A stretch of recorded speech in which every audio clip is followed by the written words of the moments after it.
नमस्कार सर्वांना. I hope तुम्ही सगळेजण आपल्या घरी बरे असाल. आज आहे संडे आणि त्यासोबत आज आहे फ्रेंडशिप डेसुद्धा आणि माझ्या एक मैत्रिणीचासुद्धा बड्डे होता. तर आम्ही सगळ्यांनी प्लॅन केलं का आम्ही मस्त आज रामटेकगड मंदिर वगैरे फिरून आणि तिकडे 2-3 स्पॉट आहे ते सुद्धा पाहू.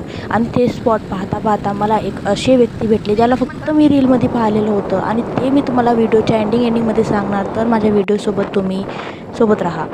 मग आम्ही सगळेजण गड मंदिरमध्ये पोहोचलो आणि त्यानंतर आम्ही वरत जायला निघालो. इतके सारे वस्तू तिथे घेण्यालायक पण आम्ही घेतलं नाही. आम्ही विचार केला की आधी आम्ही मस्त दर्शन वगैरे करून घेऊ. आणि मी खूप दिवसानंतर आले. आम्ही लग्नाच्या आधी आलेले होते आणि त्यानंतर आता आली आणि मंदिर पहिल्यासारखंच होतं पण मंदिरमध्ये आता काहीतरी वेगळी वाईब होती आणि तिथं कामसुद्धा चालवलं होतं.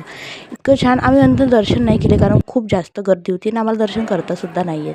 इतकं छान वाटत होतं. आम्हाला संडे होता आणि फ्रेंडशिप डेसुद्धा होता आणि इतके लोक आलेले होते मस्त. आणि हा तो कुंड आहे जिथे सीतामाता आंघोळ करत होती असं मला तिच्या बायांनी सांगितलं.